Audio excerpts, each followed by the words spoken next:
हर कहानी कुछ कहती है। हमारी जिंदगी के साथ साथ रहती भी है और बहती भी है। नमस्कार, मैं हूं अरविंद तेगवाल और आप सुन रहे हैं एट स्टोरीज 0496 पर। प्रेरक किस्सों, कहानियों, प्रेरणा कहानियां के खजाने में से अनमोल कहानियां। आज की कहानी का शीर्षक है दिन के 8 पहर क्या होते हैं, उनके बारे में जानें। दिन का प्रथम पहर पूर्वाह्न प्रातः 6 से 9 बजे तक। सूर्योदय के समय दिन का पहला पहर प्रारंभ होता है, जिसे पूर्वाह्न कहा जाता है। यह पहर स्नान, पूजा पाठ और शिक्षा के लिए उत्तम माना जाता है। इस पहर में सोना और संभोग करना वर्जित होता है।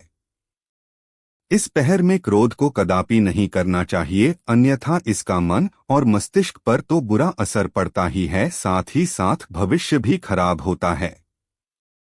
दिन का दूसरा पहर मध्याह्न प्रातः 9 से 12 बजे तक। इस पहर में हमारा मस्तिष्क ज्यादा सक्रिय होता है, इसलिए कार्य करने की क्षमता बढ़ जाती है। यह कर्म कार्य का समय होता है। विद्यार्थी पढ़ाई करते हैं, व्यापारी व्यापार में लगते हैं और गृहस्थ अपने कार्यों में व्यस्त रहते हैं। इस पहर में मांगलिक कार्य करने और पेड़ पौधे लगाने से बचने की सलाह दी जाती है।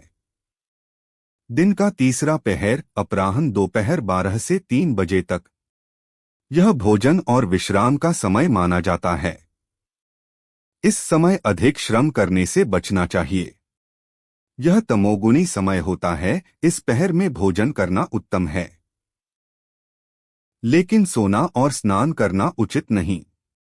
इस पहर में नए काम की शुरुआत कर सकते हैं।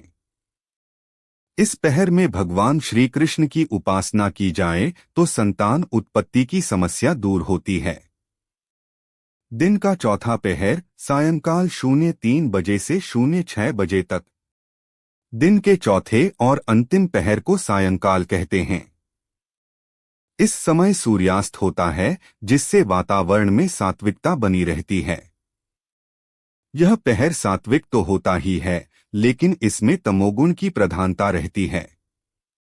इस पहर में विश्राम कर सकते हैं, लेकिन भोजन से बचना चाहिए और कोई भी नया काम शुरू नहीं करना चाहिए। इस समय में अगर नियमित रूप से पौधों में जल डाला जाए तो माता और पिता का बच्चों के साथ उनका संबंध मधुर रहता है। रात का प्रथम पहर प्रदोष काल शाम 6 बजे से 9 बजे तक। इस पहर में सतोगुण की प्रधानता रहती है। इस पहर में किसी भी प्रकार के तामसिक कार्य करना वर्जित है। क्रोध, कलह और बहस करना वर्जित है। इस पहर में पूजा, प्रार्थना, संध्या वंदन, ध्यान आदि करने से बहुत लाभ मिलता है। इस समय में घर के पूजा के स्थान पर घी या तिल के तेल का दीपक जलाना अच्छा रहता है। रात का दूसरा पहर निश्चित काल रात 9 बजे से 12 बजे तक।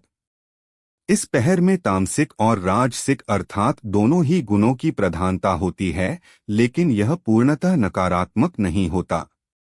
इस समय अधिकांश प्राणी विश्राम करते हैं। इस पहर में भूलकर भी फूल या पत्ते नहीं तोड़ने चाहिए और ना ही किसी वृक्ष को छूना चाहिए। ऐसा करने से पाप लगता है। इस पहर में बने भोजन का कुछ हिस्सा पशु को खिलाएंगे तो आर्थिक रूप से हमेशा मजबूत बने रहेंगे। रात का तीसरा पहर रात 12 से 3 बजे तक। इसे मध्यरात्रि भी कहते हैं। यह समय शुद्ध रूप से तामसिक माना गया है। यह समय पूर्ण विश्राम का ही होता है। इस पहर में भोजन, स्नान या ध्यान करना वर्जित है। ऐसा करने से भारी नुकसान उठाना पड़ सकता है। इस पहर में प्रार्थना करने से वह तुरंत फलदायी होती है। यह अत्यंत गूढ़ साधनाओं के लिए उपयुक्त समय है। इस समय तांत्रिक और सिद्ध पुरुष विशेष साधनाएं करते हैं। रात का चौथा पहर उषा काल रात 3 से 6 बजे तक। इसे ब्रह्मा मुहूर्त भी कहा जाता है। यह ध्यान, जप, स्वाध्याय और साधना का सर्वोत्तम समय होता है। इस समय वातावरण शुद्ध और शांत रहता है। यह पूरी तरह सात्विक पहर होता है। इस प्रहर में उठकर नित्य कामों से निपटकर पूजा, अर्चना या ध्यान करने से अत्यंत लाभ मिलता है। इस पहर में शिवलिंग पर नियमित रूप से जल चढ़ाया जाए तो जीवन की सारी समस्याएं दूर हो जाती हैं। इसमें अन्न ग्रहण करने से बचना चाहिए।